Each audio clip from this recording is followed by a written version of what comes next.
Hello বাচ্চা, welcome back to my YouTube channel BM physics. যাই হোক, সবাইকে বিএম ফিজিক্স চ্যানেলে আসার জন্য ধন্যবাদ। আজকে আমরা তোমাদের সামনে যে বিষয়টা আলোচনা করব সেটা অত্যন্ত গুরুত্বপূর্ণ। সেটা হলো 2011 সালের জনগণনা অনুসারে পশ্চিমবঙ্গের আদমশুমারি।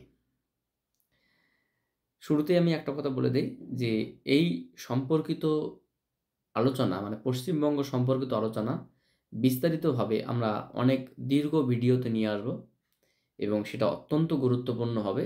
যারা যে কোনো লেভেলের পরীক্ষা বসুক না কেন, বিশেষ করে পশ্চিমবঙ্গের, তাদের কোনো না কোনো কোশ্চেন সেখান থেকে থাকবেই একটা না একটা।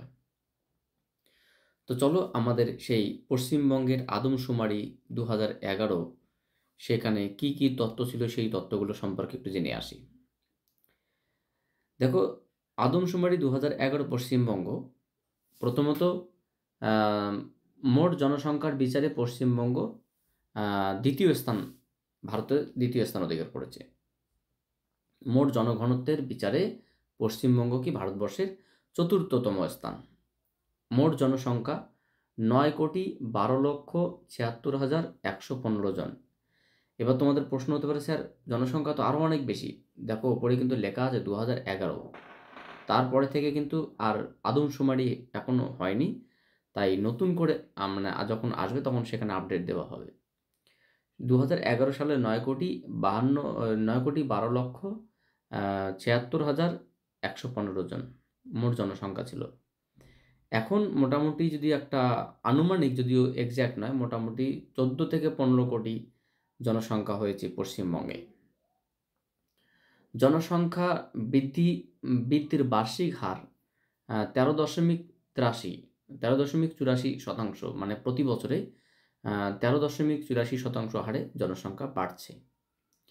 সর্বাধিক জনসংখ্যা বিশিষ্ট জেলাটি হলো উত্তর 24 পরগনা, যেখানে 89,30,295 জন ছিল। অবশ্যই এটা কিন্তু 2011 সাল, মাথায় রাখবো সবগুলো কিন্তু 2011 সাল।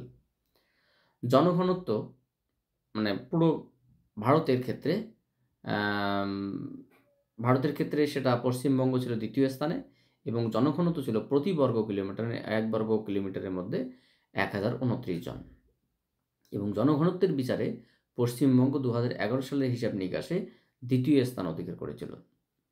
রাজ্যের সর্বাধিক জনঘনত্বপূর্ণ জেলাটি হলো কলকাতা, যেখানে 24,760 জন ছিল প্রতি বর্গ কিলোমিটারে, এবং সর্বনিম্ন জনঘনত্বপূর্ণ জেলা ছিল পুরুলিয়া, যেখানে প্রতি বর্গ কিলোমিটারে মাত্র 405 জন।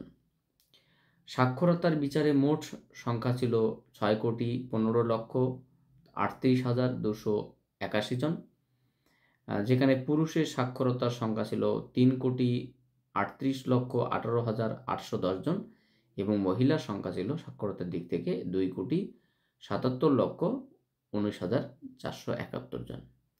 সামগ্রিক যদি সাক্ষরতা দেখা হয় তাহলে সাক্ষরতার হার সামগ্রিক কত ছিল শতাংশ দিক থেকে, যে পশ্চিমবঙ্গে 76.26% সাক্ষরতা ছিল। তার মধ্যে পুরুষের শতাংশ ছিল 81.69 আর মহিলা ছিল 70.54%। এবার সাক্ষরতার হারের বিচারে জেলাগুলির মধ্যে সর্বপ্রথম স্থান অধিকার করেছিল 2011 সালের আদমশুমারি অনুসারে মানে পূর্ব মেদিনীপুর, যেটা কি 87.67% ছিল, এবং দ্বিতীয় ছিল কলকাতা, যা 87.14%, এবং সব শেষে ছিল উত্তর দিনাজপুর, যেখানে 60.13% ছিল। আর একটা বিষয়, রাজ্যে 1000 পুরুষের প্রতি নারীর সংখ্যা ছিল 2011 সালে আদমশুমারি অনুসারে 947 জন। 0 থেকে 6 বছরের শিশুদের প্রতি 1000 ছেলের অনুপাতে মেয়ের সংখ্যা ছিল 950 জন। এবং রাজ্যে শিশু জন্ম কি 0 থেকে 6 বছরের মধ্যে 11.07 মানে শতাংশ শিশু জন্মের হার ছিল, মানে বৃদ্ধি প্রতি বছরে। মোট জনসংখ্যার অনুপাতে 11.07% কি শুধুমাত্র শিশু জন্ম ছিল। আয়তনে বৃহত্তম ছিল দক্ষিণ 24 পরগনা, যার পরিমাণ ছিল তার ক্ষেত্রফল ছিল তোমার হচ্ছে গিয়ে ৯,৬৬০ বর্গ কিলোমিটার, আয়তনে ক্ষুদ্রতম ছিল কলকাতা মাত্র ১৮৫ বর্গ কিলোমিটার, মতান্তরে ১৮৮ বর্গ কিলোমিটার।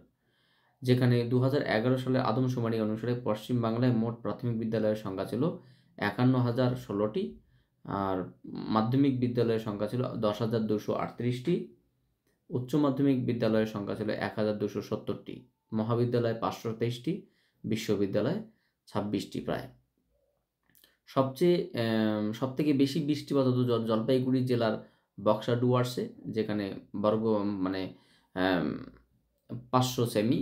আর সবচেয়ে কম লিঙ্গানুপাতে ছিল কলকাতা, এবং সবচেয়ে বেশি লিঙ্গানুপাত ছিল দার্জিলিং। আচ্ছা, পুরো বিষয়টাকে আমি তোমাদের এখানে স্ক্রিনে ধরে রাখছি, তোমরা এখান থেকে স্ক্রিনশট করতে পারো, দেখতে পারো। আর যেটা মেইন বিষয় দাঁড়ালো সেটা হচ্ছে গিয়ে, আমরা এই যে পশ্চিমবঙ্গের আদমশুমারি তো থাকবেই, তার সঙ্গে বিস্তারিত ইনফরমেশন পরবর্তী ভিডিওতে আমরা খুব সুন্দর করে নিয়ে আসবো। এবং আমি তোমাদের কাছে আগে থেকেই রিকোয়েস্ট করছি, যারা পশ্চিমবঙ্গে যে কোনো লেভেলের পরীক্ষা দাও না কেন, কোনো না কোনো একটা কোশ্চেন সেখান থেকে পাবে, আমি এটাকে তোমাকে বলতে পারি। তোমরা পরীক্ষার পরে সেটা দেখবে। সো পরবর্তী ভিডিওটা সবাইকে দেখাটা বাঞ্ছনীয়। So thank you for watching my video and wait for my next class.